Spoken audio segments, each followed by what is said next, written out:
Why do bad things happen to good people? Sometimes you've asked this question from yourself. I'm a good person. I help everyone. I don't hurt anyone. I can see myself as a good person.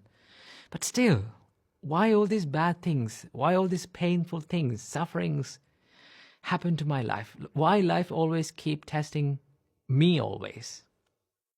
Well, these questions we've asked most of the times in our life, right?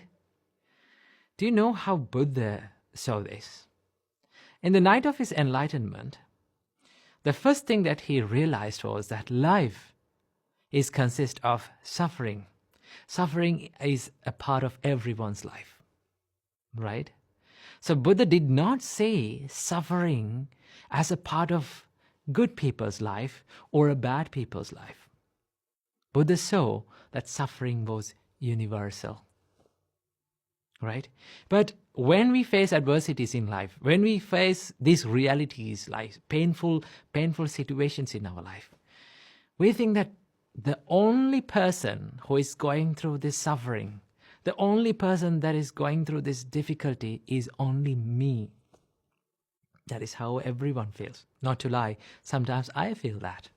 But what Buddha teaches us to see it as is to see the suffering as a universal thing.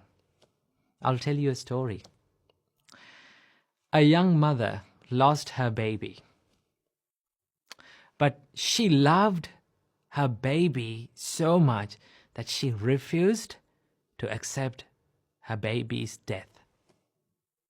What she did? She took her baby and ran from one village to another, one city to another, finding a doctor to cure her baby. But no one could bring a dead person back to life. Finally, she met the Buddha. The Buddha said, "Okay, I will cure your baby. But we need one medicine to do this. Can you bring it? Go and bring a handful of mustard from a family that no one has ever died." So the mother was so much happy. She thought that she could find this easily. So she ran to the village and went to the first house that she found and asked, "Do you have a handful of mustard that I can get?" Then when the householder was about to give the handful of mustard, she said, "Has anyone died in your family?" Then they said, "Oh, my uncle died last year."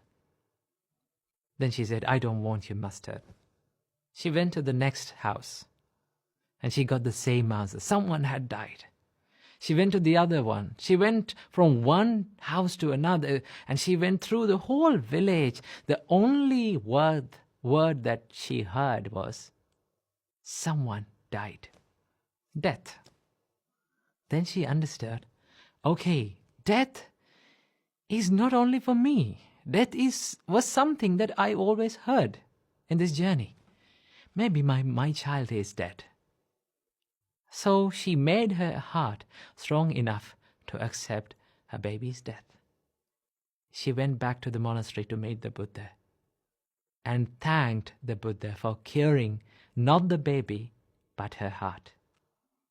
What Buddha teaches us to see about life is that to see the suffering as universal.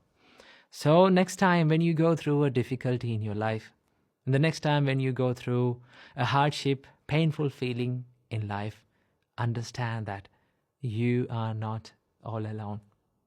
There are so many people who is going through in life that's in the same situation, the suffering. Okay? Most of the time, we try to remove the suffering from life. We always wish that this suffering was not there in our life. Right? We go to sleep thinking that next day morning when we wake up, all these things will be a dream. All these problems will disappear. But the reality is, when there is suffering in life, there is suffering. So that the first thing that we need to do is that accept that there is suffering in life. So the whole point of realizing the first noble truth in Buddhism is to accept the suffering as it is, to see the suffering as it is. Only when you accept the suffering, we can cure it. We can find a remedy for it. First of all, you need to accept that there is pain and suffering in all of our lives, right? And then we can choose what to do with it. Most of the time, we spend a lot of time worrying about changing what we can't change, right?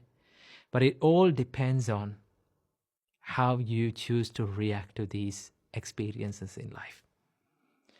Most of the time, these painful feelings, sufferings that comes to our life are blessings in disguise, right? If we did not get difficult situations, if we did not get hardships to our life, right, challenges in our life, how can we develop a strong mindset, right? There's a saying that if you need to learn how to swim, what do you have to do? You have to jump to the pool. Somehow, you have to experience how drowning feels like.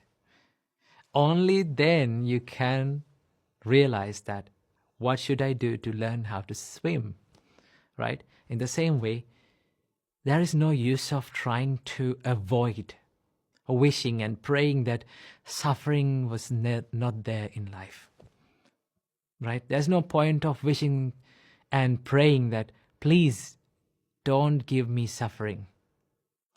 Always wish a mindset that you can face strongly to all these sufferings and painful situations in life.